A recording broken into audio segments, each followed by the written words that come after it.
On a clear, hot mid-August Thursday morning in 1968, in the gravel dooryard of a 320-acre high-desert dryland potato farm in Bingham County, Idaho, on the Snake River Plain, 19 miles east of Blackfoot, at 4,500 feet of elevation, a confident 46-year-old Salt Lake City-based vintage Caterpillar flipper named Marl Ashcroft handed a 72-year-old Danish-Mormon dryland potato farmer named Elias P. Nielsen a clean-printed Ashcroft Vintage Iron bill of sale, smiled the small, calculating smile of a Salt Lake City man dealing with an older Idaho Snake River Plain farmer, and offered him $800 in cash today, hood of the truck money, to haul away the rust-streaked old yellow Caterpillar crawler that had been pushed behind a stack of empty potato crates and a small hand-sewn canvas tarp in the back of Elias's long, whitewashed timber frame potato cellar shed since the autumn of 1928. Elias Nielsen took the bill of sale in his square, work-hardened hand. He pushed his wire-rim half-moon reading glasses up onto the bridge of his nose. He read it slowly. He read it twice. He did not say anything. What Marl Ashcroft did not know, standing there in his fawn-tan Pendleton Western shirt on the Nielsen dooryard with a clean turquoise and white 1968 Ford F250 and a tilt-bed gooseneck trailer parked behind him, was that Elias Nielsen had been the unpaid secretary of the small Bingham County Threshing Bee Historical Association since 1958, had a steel filing cabinet in his back parlor with every Caterpillar Tractor Company parts manual ever issued between 1925 and 1948, and that inside the 1929 Caterpillar parts manual on his parlor shelf, folded carefully between page 140 and page 141, was a single-page 1928 Caterpillar Peoria Engineering Test Bulletin marked in the upper right corner in red pencil in his father Peder Nielsen's hand. That meant the deeply oxidized yellow Caterpillar behind the potato cellar shed was not just any 1928 Caterpillar 60 at all. Elias P. Nielsen had been born in the front bedroom of the same small white wood frame 1908 farmhouse in November of 1895 in the small Danish-Mormon dryland potato farming settlement his father Peder Nielsen had helped establish in the Bingham County High Desert Plateau 3 years earlier. His father Peder Nielsen had come across from the Danish town of Randers in 1888 at the age of 22. Joined the Danish-Mormon settlers who had come up from Salt Lake City into the Snake River Plain in the 1880s, and bought the original 160-acre Bingham County dryland potato section outright from a small Blackfoot area homesteader named Ephraim Wardle in the autumn of 1892 for $320 in coined silver, the entire cash proceeds of his first 4 Snake River Plain potato harvests as a hired hand. Peder Nielsen had helped build the small white wood frame 1908 farmhouse himself with the help of 3 Danish-Mormon neighbors in the summer of 1908.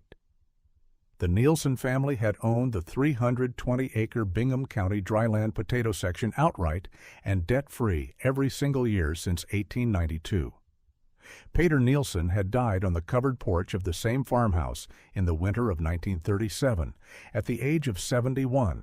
9 years after the arrival of the 1928 Caterpillar 60 at the head of the potato cellar shed. The 1928 Caterpillar 60 had been delivered to the Nielsen farm, new in the second week of October 1928. A brand-new special-order Caterpillar Peoria factory, dryland plowing crawler tractor Peder Nielsen had bought, sight unseen, on a special order arrangement through the Caterpillar Tractor Company regional dealer in Idaho Falls on the strength of a record 1927 dryland potato year and a small remainder inheritance from his older brother Anders in Randers. Peder Nielsen had been 52. He had taken delivery on a Thursday afternoon in the second week of October 1928.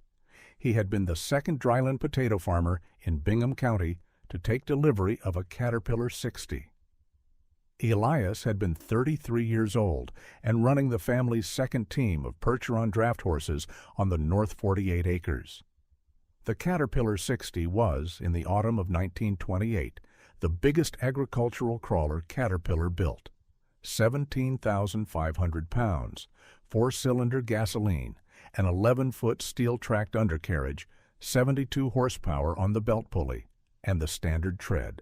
Heavy dryland plowing crawler of choice for the biggest Idaho and Utah and Montana and eastern Washington dryland wheat and potato operations of the late 1920s.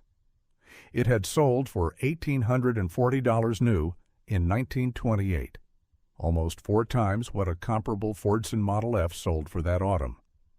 But what the Caterpillar Tractor Company was quietly building in the Peoria engineering shop, alongside the standard production 1928 Caterpillar 60, was something else.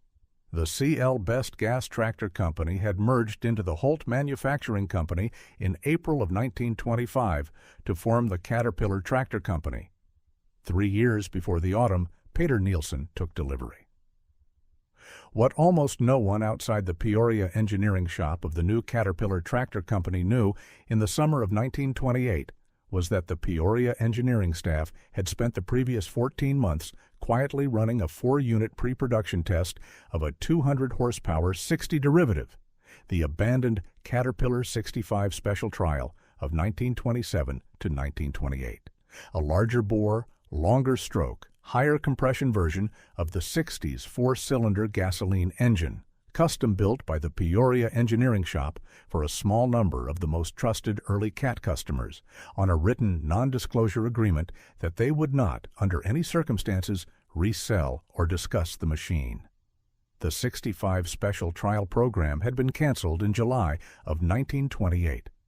The reason, in the careful engineering language of the time, was that the CL Best Era Peoria engineering staff, in the specific person of Caterpillar's new chief engineer Oscar Starr, had made a strategic decision, 1 year into the merger, to end the horsepower race with the emerging diesel crawler competition from Claytrack and the Alice Chalmers Company, and to focus Caterpillar's engineering effort instead on the smaller, quieter, more efficient diesel crawler that would 5 years later become the 1935 Diesel 60. The 65 Special Trial program was quietly wound down. The 4 pre-production test units, Serial 1J-042, 1J-043, 1J-044, and 1J-045, were shipped in the autumn of 1928 to 4 trusted long-standing early customers under written non-disclosure. Serial 1 J-044 was shipped to Peder Nielsen of Blackfoot, Idaho on the second Thursday of October, 1928. It arrived on the Nielsen dooryard on the following Thursday afternoon. Peder Nielsen had used the 1928 Caterpillar 65 Special Trial as the Nielsen family's main dryland plowing tractor for exactly 6 weeks. In late November of 1928, 6 weeks after delivery, with the potato harvest of 1928 in the cellar and the 65 Special Trial sitting quietly in the open bay of the long, whitewashed timber frame potato cellar shed, Peder Nielsen had received in the mail a plain manila envelope from the Caterpillar Tractor Company in Peoria. Inside the envelope was a single-page 1928 Caterpillar Peoria engineering test bulletin printed on plain white paper in careful engineering typewriter that read, in full, in the careful engineering language of the time. The Peoria engineering shop of the Caterpillar Tractor Company regrets to inform the trusted early customer of Serial 1 J-044 of the Special Trial that the 65 program is discontinued. The unit will remain the property of the trusted early customer for so long as the trusted early customer holds it. Field service and factory parts support for the unit will be discontinued in the spring of 1929.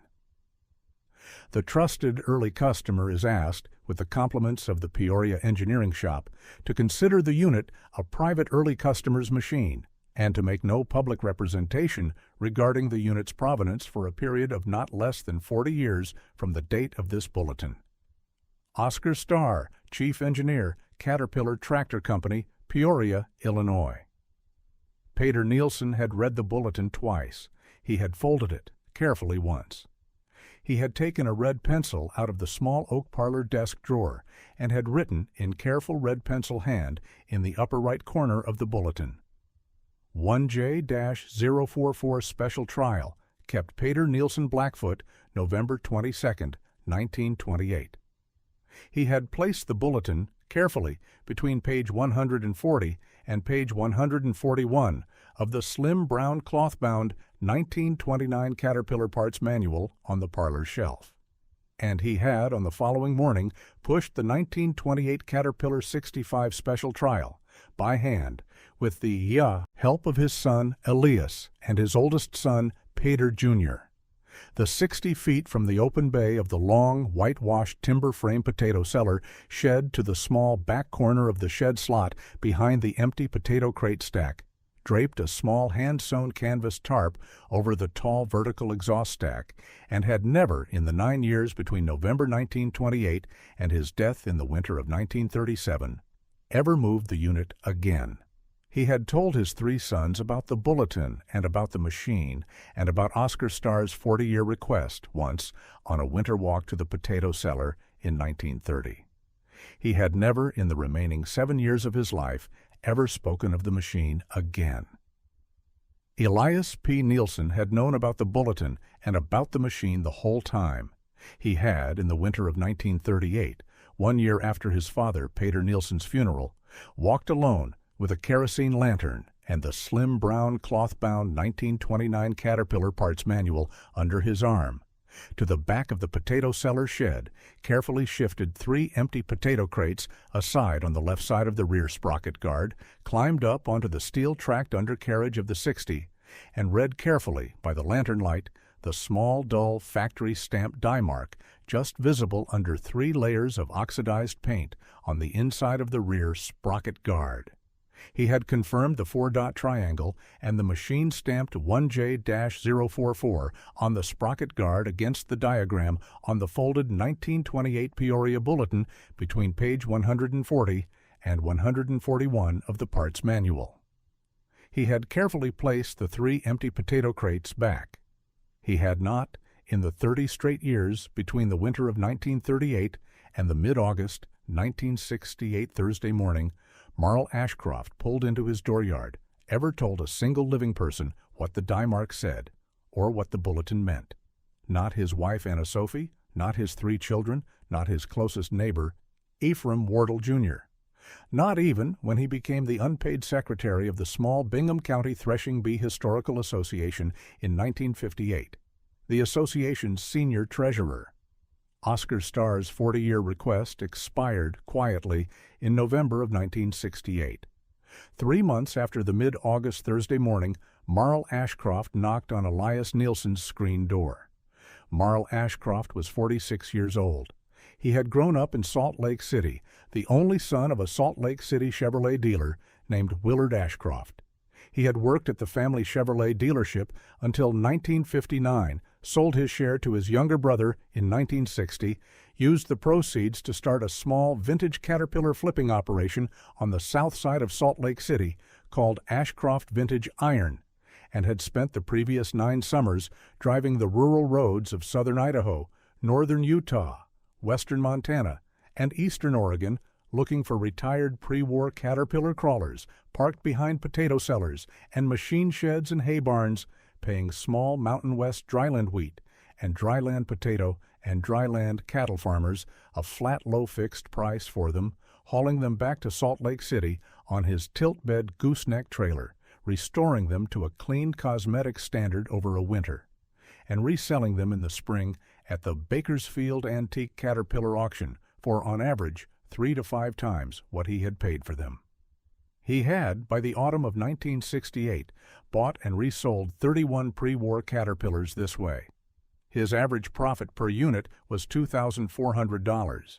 His Salt Lake City shop carried the slogan, "We pay cash for old yellow iron," on its sign on State Street. He had driven up to the Nielsen farm that mid-August Thursday morning on the strength of a tip from a small Blackfoot Snake River plain, feed mill manager, who had mentioned, over black coffee, that old Elias Nielsen up east of Blackfoot has a big yellow cat parked behind the potato cellar shed from before the Depression. His daddy Peder bought it new. He might let it go for $600. Marl Ashcroft had driven the 282 miles up from Salt Lake City to the Nielsen farm without an appointment.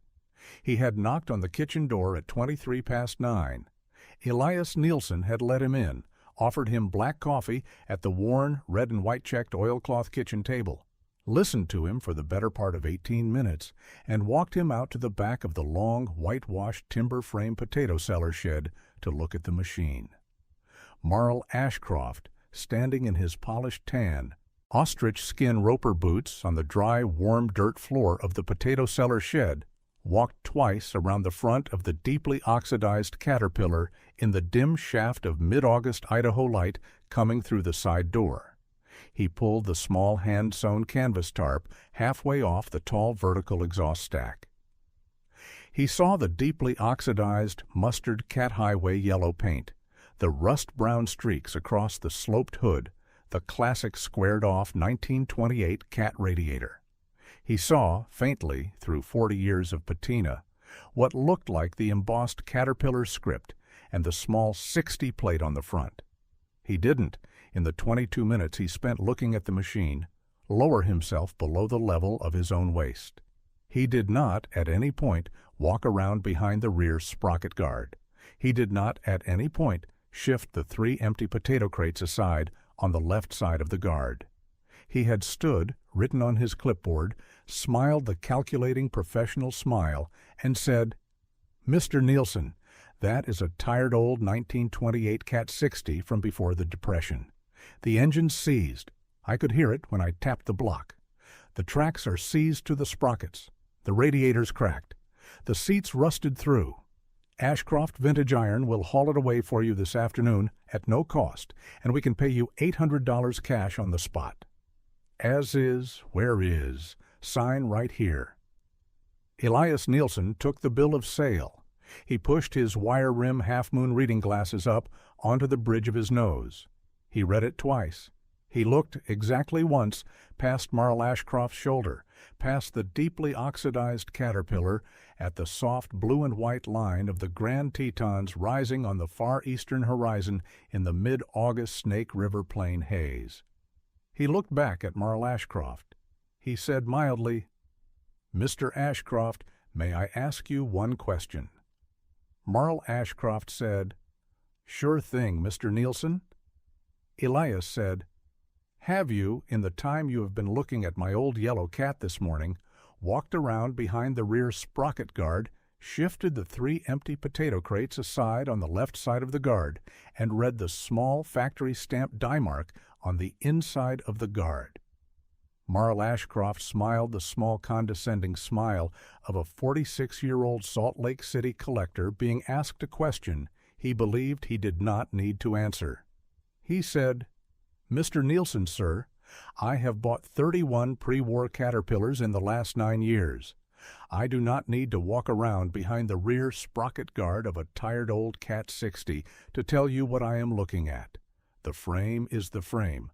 The 60 is the 60. Will you sign the form?" Elias Nielsen folded the bill of sale exactly once along its existing crease. He handed it back to Marl Ashcroft.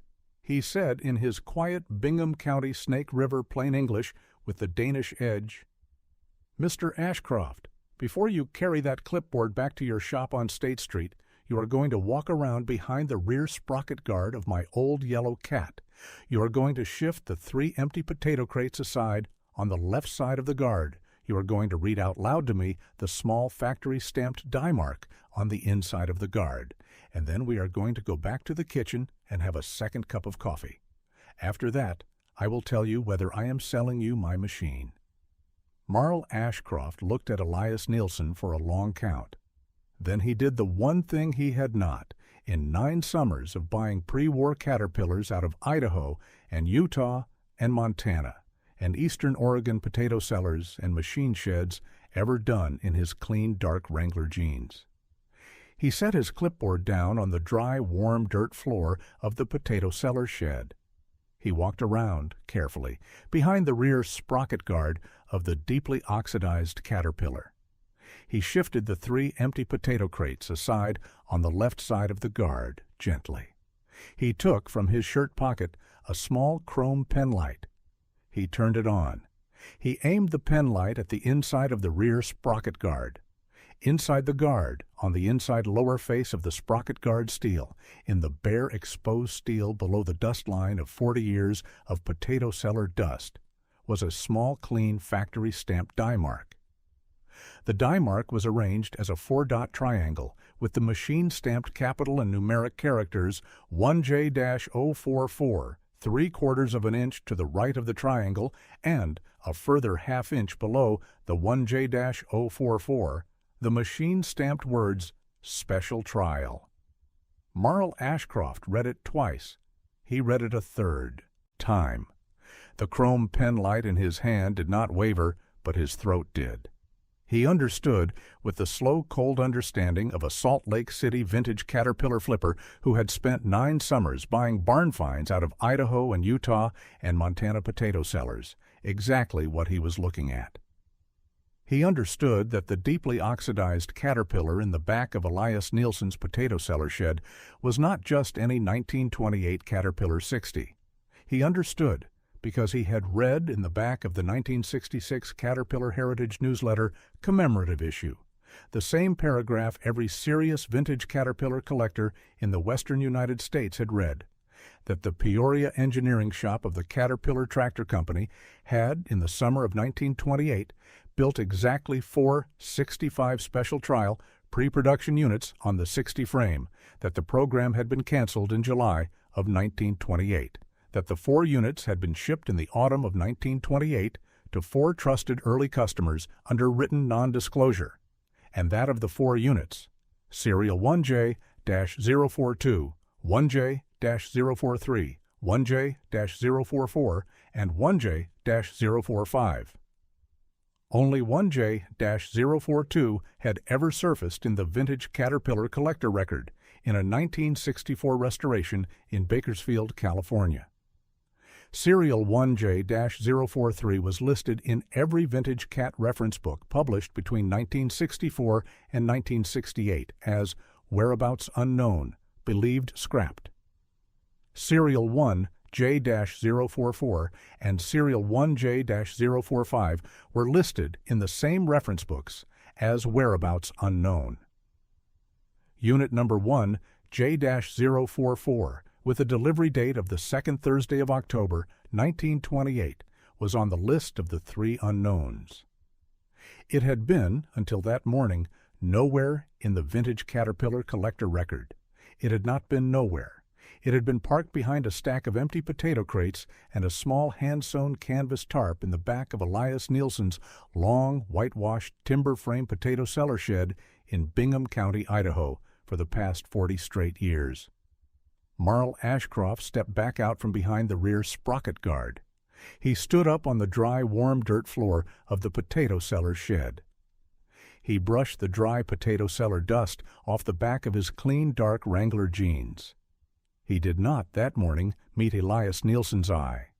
He said quietly, "Mr. Nielsen, I owe you an apology, sir. I am not going to leave the $800 form. I am not going to take the $60. I am going to drive back to my shop in Salt Lake City, and I am going to telephone the Caterpillar Heritage Foundation in Peoria this afternoon, and I am going to tell my associates that I made a serious professional mistake on this farm this morning.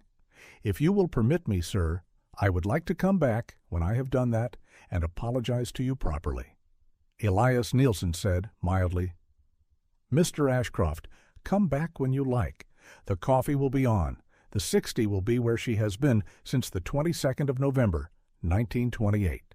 Marl Ashcroft drove the 282 miles back to his Ashcroft Vintage Iron shop on State Street in Salt Lake City that afternoon, telephoned the Caterpillar Heritage Foundation in Peoria, Illinois, at 4:58 p.m., and spoke for the better part of 47 minutes with the senior staff historian, a 66-year-old man named Wendell Cross, who, when Marl Ashcroft read him the wording of the die mark over the long-distance line, was quiet for a count of 8, and then said, "Mr. Ashcroft, do not touch the machine. Do not haul it. Do not clean it. Do not paint it. I am going to telephone the director of the Caterpillar Heritage Foundation tonight. We are going to come out to the Nielsen farm in person inside of 72 hours."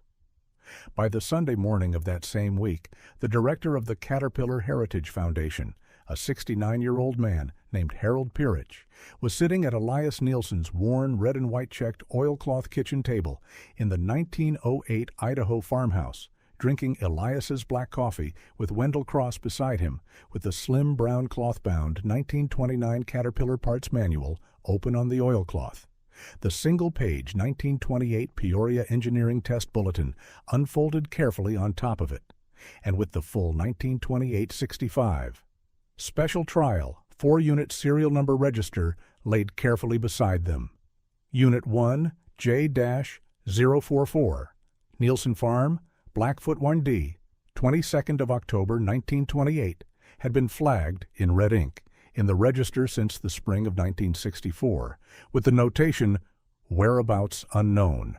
Marl Ashcroft in clean dark Wrangler jeans and a plain blue chambray. Work shirt but no Pendleton, no bolo tie, and no Roper boots, sat in the 4th chair, hands folded on the oilcloth." Harold Peerich had brought in a leather briefcase a clean offer letter from the Caterpillar Heritage Foundation. The foundation offered Elias Nielsen, on behalf of the foundation and the long-standing historical record of the Caterpillar Tractor Company, the sum of $38,000 for the 65 special trial, on the conditions that the original 1928 factory-stamped die mark would never be ground off, that the machine would be preserved in its current unrestored 1968 condition in the Caterpillar Heritage Museum in Peoria, Illinois, and that Elias Nielsen would be credited in perpetuity on the museum plaque as the Idaho family whose father had taken delivery of Serial 1J-044 in the autumn of 1928, and had kept it safe under written non-disclosure for the following 40 straight years. Elias Nielsen thought about it for a long count over his coffee. Then he said mildly, "Mr. Peorich, I will sell the Caterpillar Heritage Foundation the 65 special trial for $32,000. The other $6,000 of your offer you will pay to Ashcroft Vintage Iron in Salt Lake City in a one-time consulting fee on the explicit condition that Mr. Ashcroft personally drives the 60 onto the Caterpillar Heritage Foundation transport trailer at the Peoria Museum loading dock and stands beside the machine in the photograph for the Heritage Museum plaque." He walked around behind the rear sprocket guard. He read the die mark. He gets the credit, too. Is that acceptable? Harold Peorich, who had been the director of the Caterpillar Heritage Foundation for 7 years, said, "Mr. Nielsen, that is more than acceptable. That is exactly right." Marl Ashcroft did not say anything for one long count. He looked at Elias Nielsen across the oilcloth. He said only, "Mr. Nielsen, sir, thank you. Production Prototype Unit Number 1, J-044 of the 1928 Caterpillar 65 Special Trial, with its original 1928 factory-stamped die mark still on the inside of the rear sprocket guard, sits today in the Caterpillar Heritage Museum in Peoria, Illinois. The plaque beside it carries Peder Nielsen's name, Elias Nielsen's name, the date, August 1968, and a small, mounted black-and-white photograph of a 72-year-old Danish-Mormon Idaho dryland-potato farmer in wire-rim half-moon reading glasses and a sun-faded blue-gray pearl-snap work shirt, standing beside a 46-year-old Salt Lake City vintage Caterpillar collector in clean dark Wrangler jeans and a plain blue chambray work shirt on the Peoria Museum loading dock the Sunday morning the 65 special trial went into the museum. Elias Nielsen died on the Nielsen farm in 1988, 92 years old, in his own bed in the same front bedroom of the same 1908 Idaho farmhouse in which he had been born. His headstone in the small Danish-Mormon Blackfoot cemetery reads in plain Idaho basalt, Elias P. Nielsen, 1895 to 1988. He read the bulletin. Marl Ashcroft sold Ashcroft Vintage Iron in the autumn of 1970, 2 years after the Nielsen visit, and spent the next 34 years working, for a small honest salary, as the senior Western Field consultant for the Caterpillar Heritage Foundation's 65 Special Trial Verification Program, driving the rural roads of Idaho and Utah and Montana and eastern Oregon in a Cat Highway yellow-painted 1970 Ford F250, looking for the remaining 2 Ghost 65 Special Trial units from the original 4-unit run. He walked around behind the rear sprocket guard and read the inside of the guard on every 1928 Cat 60 he ever looked at again for the rest of his life. By the autumn of 2004, he had personally located and verified Serial 1 J-043 in a small dryland wheat shed in the Palouse country of eastern Washington in 1979. Serial 1 J-045 remains at large. If this story stayed with you, there are more like it on this channel: Forgotten Machines, Quiet People, and the Work They Did. Subscribe and we'll tell you the next one.